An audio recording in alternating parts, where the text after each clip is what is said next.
Yo, what's up guys, Aiden here. So today in this video, I'd like to share with you how I made $800 trading stocks. I traded ZCAR, Z-C-A-R. I traded it as a first green day / liquidity trap. If you don't know what those things are, please perhaps consider watching the videos linked in the description first before watching this. So yeah, really pleased with how I traded this today.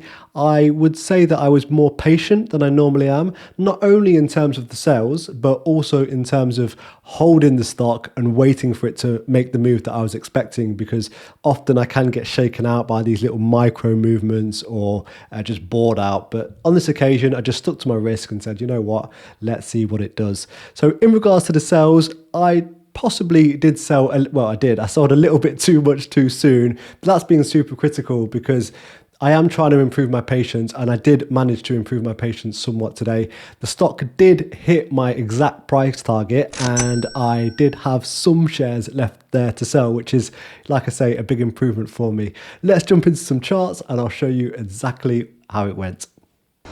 Alright, cool. So the one and only ticker for us to go over today is ZCAR, Z-C-A-R. So as always, let's start with the daily chart. Now the big day one that's required in order to have a first green day bounce was this day here. And we can see it's done abnormally high volume compared to any time in the past.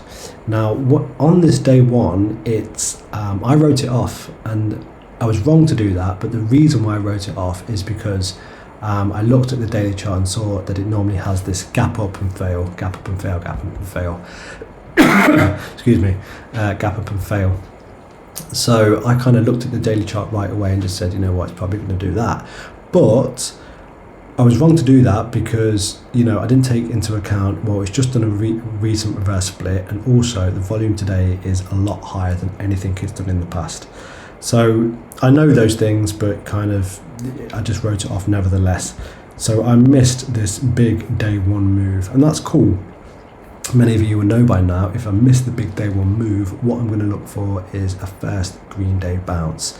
Now, again, if we just check the daily chart, one of the important things to note here is that on this day here, it does, you know, huge volume for this stock. It does 33 million shares, and then day two, it does 1.35 million. So a huge drop off in volume, and that's important for a liquidity trap style play to evolve.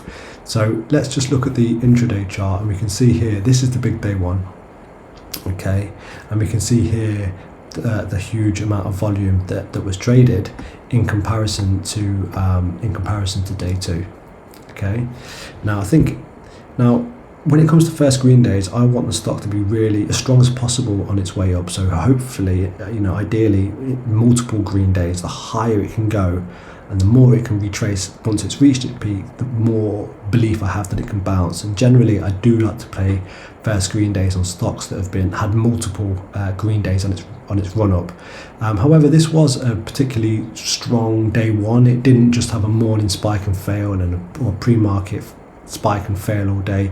This was kind of strong all day, and so it therefore qualified in my book to look for a first green day on it, because like I say, if it just had a morning spike and fail, it's not of interest to me at all.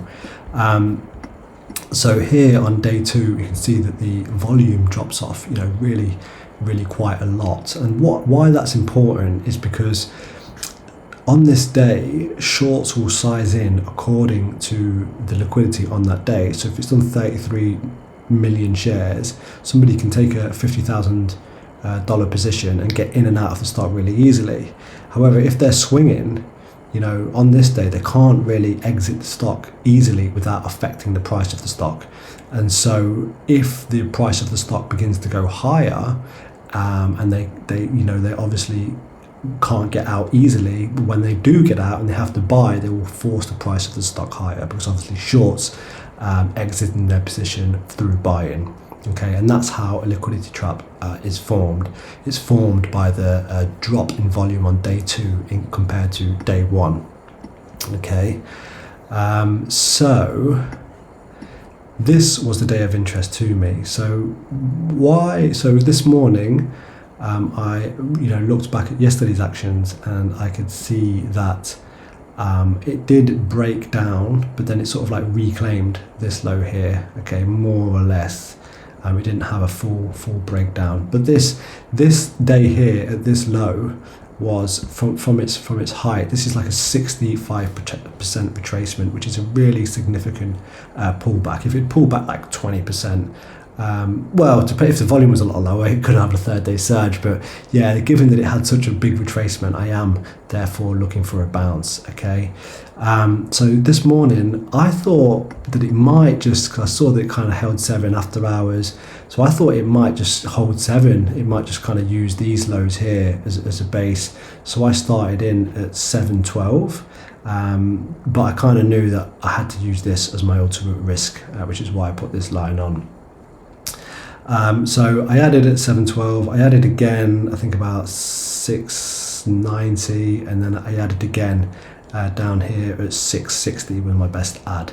I'm not going to lie, I was a little bit scared adding there, because I thought, you know what, if this just pulled, the spread was a bit wide and wacky, so I thought, you know, there might be some serious slippage there. But, you know, fortunately it held. So I actually so what the telltale sign is for a liquidity trap is the stock begins to grind up. It begins to grind up on air, on you know, next to no volume, and that's what it was doing here. And I actually alerted it in Roland's Wolf's chat room here at 13:01. So let's have a quick look. It says on his chat room that it's 6:01. But that's US time. In our time, UK time, it's, sorry, on his chat room it says 6:01, which is UK time, but on the trading view it says 13:01, which is US time. I actually wanted to alert it an hour earlier, like 12:01 here, but I thought I might jinx the stock, so I didn't say anything. Sorry guys, I left you hanging there. But yeah, that's the telltale sign of the liquidity trap. It's sort of, it's held this low. Okay, it's held this low. There was a clear risk there. It's a clear risk level, and then yeah, it starts to grind up on next to no volume, and then shorts begin to panic. They come in, and that's where the volume is coming from, and dip buyers as well. Okay, the reason that I chose this level as my profit target is because if we look at the visible range volume profile, which basically shows how much shares were traded at each level, we can see that the highest, the point of control is here, which means the highest volume. So I looked for a level correlated to that, and I can see that this dip here, we can see that yeah, this dip here held, and then in the morning it flushed from that level. So I thought that was probably like my ultimate profit target, and more or less touched that to perfection. I didn't have much shares to sell here. I only had like 25 shares left. My best sell was like 1023.